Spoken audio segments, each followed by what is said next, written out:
Hi guys, welcome to my channel. I'm Sam and it is the holiday season. So today we are making cheesecakes. Make sure you have everything you need, starting with the pie crust graham cracker 9 inches. They do have them at 10, you don't want the 10. So this batch will make 3 cheesecakes, 9 inches graham cracker crust, preferably Keebler, but you can use the store brand. That works just as well. You want to make sure you have your heavy whipping cream, your vanilla, your flour, your sugar, your sour cream, 4 eggs, 4 cream cheese, and like I said, that's the heavy whipping cream. Okay, so again, I'll just go right back over it. 3 crust, sugar, sour cream, flour, 4 eggs, vanilla extract, heavy whipping cream, and 4 blocks of cream cheese will make you 3 cheesecakes. Do I make my crust myself? I do. That will make you a New York style cheesecake, and this would particularly make an 8-inch deep dish. You might have a little bit of mix left over. However, this is much easier. People love it. It's not as thick. It's the perfect sweetness. And people that buy this cheesecake from me loves it. So I wouldn't steer you wrong. These are all going to be strawberry cheesecakes. I have some delicious, ripe, beautiful strawberries from Sam's Club, which is usually the only place I get them from. Kroger is okay, but particularly I love Sam's Club strawberries. They're always fresh, they're always ripe, and they are always sweet. Of course, it is after school hours. My kids are home and they don't care that I shoot content. So I am trying to get through this video without the noise. Kids are on the game.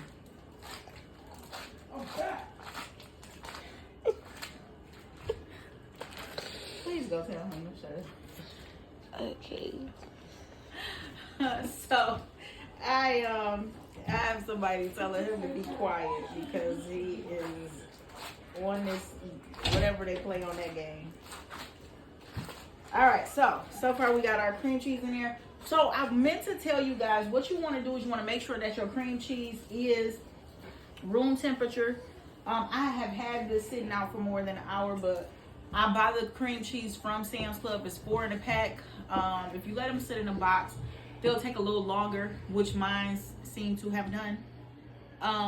So take them out the boxes individually and let them sit in the foil for more than an hour, making sure they room temperature, because you want your cream cheese to be soft.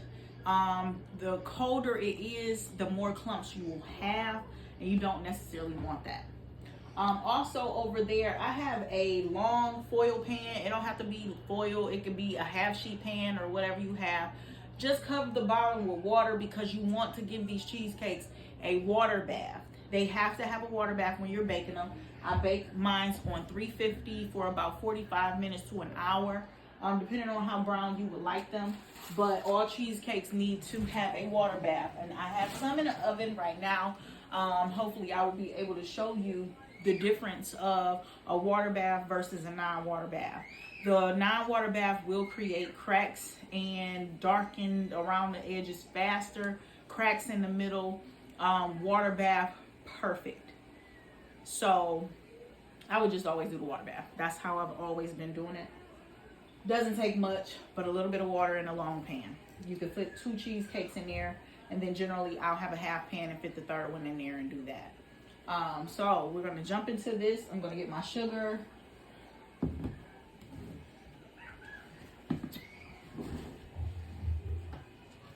Four cream cheese are already in the mixer. You do need a stand mixer for this. I have 1 cup of sugar, 2 cups of sugar.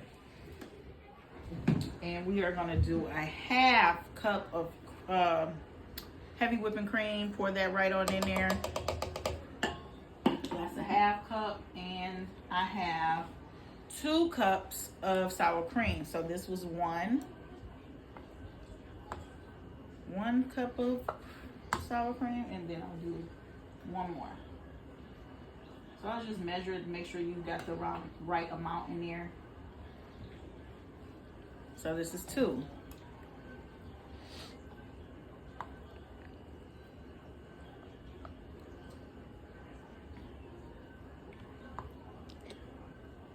So what I do, once your cheesecakes are done, you'll let them cool off for a good maybe 30 minutes. Take them out the water bath, and then you would just cover them up, put them in the refrigerator. I like to do mine overnight.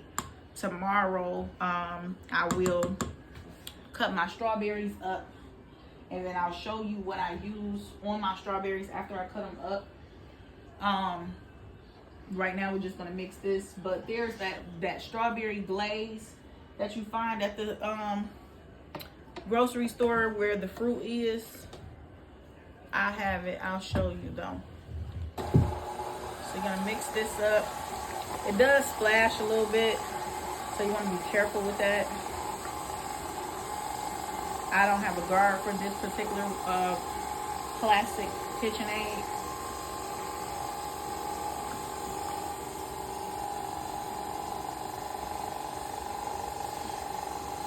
So while that's mixing, you want to go ahead and put in 2 teaspoons of vanilla extract. Just 2.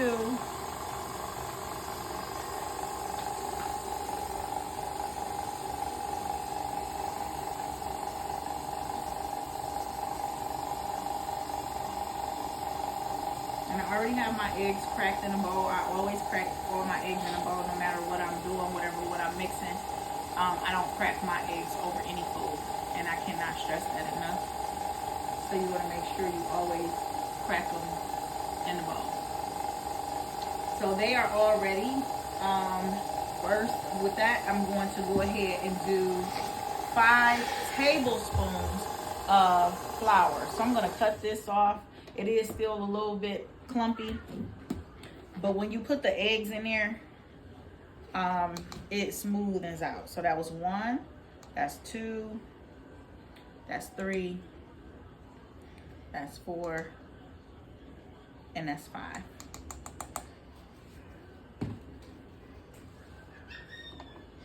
You want to take it, stir that around a little bit, try to get all of the excess stuff from around here. So I'm gonna let it mix a little bit more.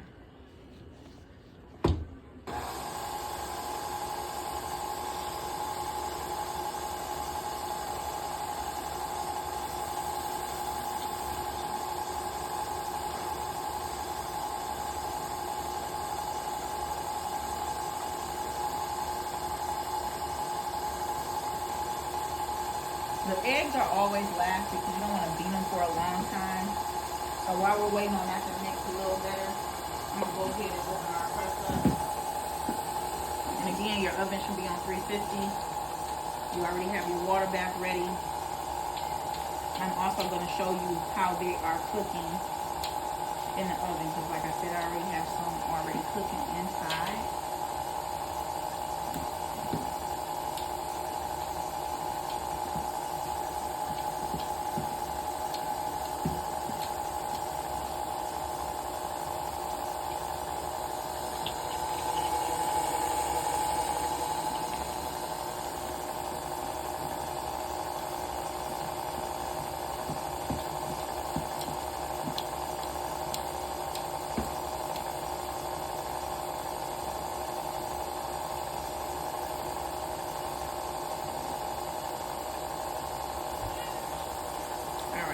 Got that, we're gonna turn it down, turn it off, mix those in there just a little bit so they don't splash.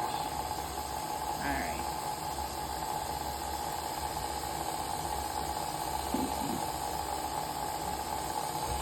it's mixing pretty good. This is literally the perfect sweetness. So I want to show you guys how they bake in the oven and what to look for.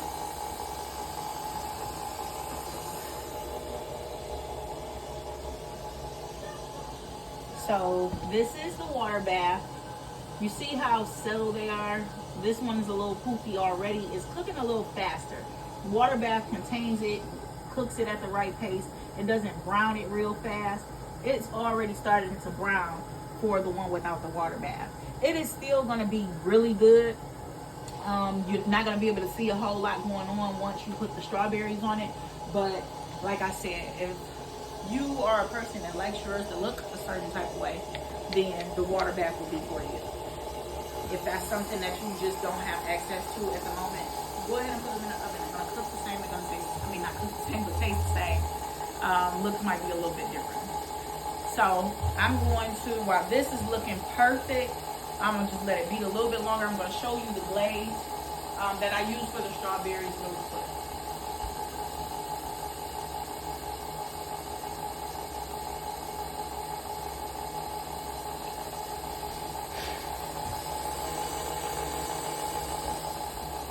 So this is the Marzetti glaze strawberries, for strawberries. So you're going to dice your strawberries up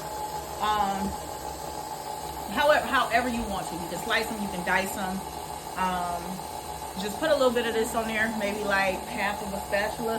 Once you're doing it, mix it up really good, and you should be good.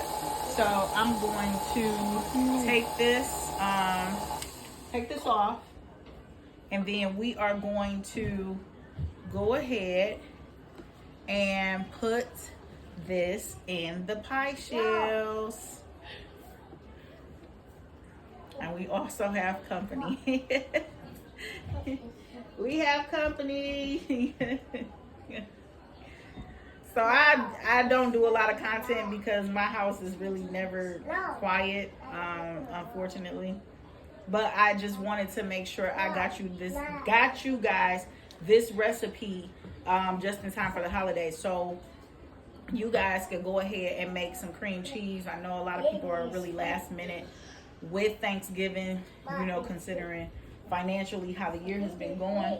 You wasn't for sure. You could probably get your desserts catered, but I would love for you to be able to make your own.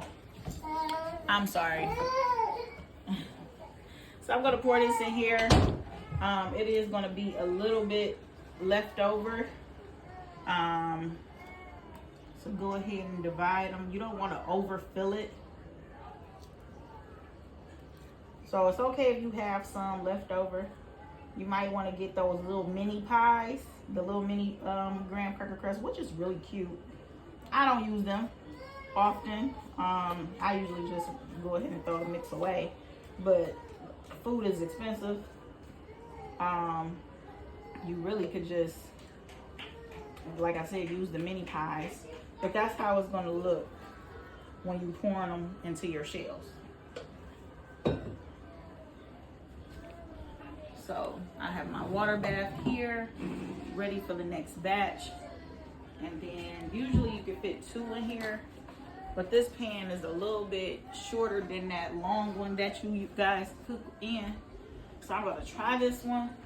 And if not, nope, I am going to wait for those to come out because you need the long one. This is not exactly the long one. This is like a roaster pan. And that's my first time trying that one. So we are going to wait for the others to come out the oven. And like I said, they usually take about 45 minutes. I like for them to be a little brown. But sometimes they still are jiggly. So just let them sit. Once they sit and they cool for over 8 hours, they're good to go. So 45 minutes to an hour is how long it takes them to be done. I hope you guys really enjoy the content and enjoy making your cheesecakes for this holiday. And I will see you guys in the next video. Bye. Okay guys, so this is the finished product of the cheesecakes. And this is the one without the water bath. It don't look as bad because I took it out like faster than I normally would. But it usually cracks in the middle. But you see how that looks versus that. And not that it's a big difference. It's going to eat the same. But I just wanted to show you guys the difference of a water bath versus not having one.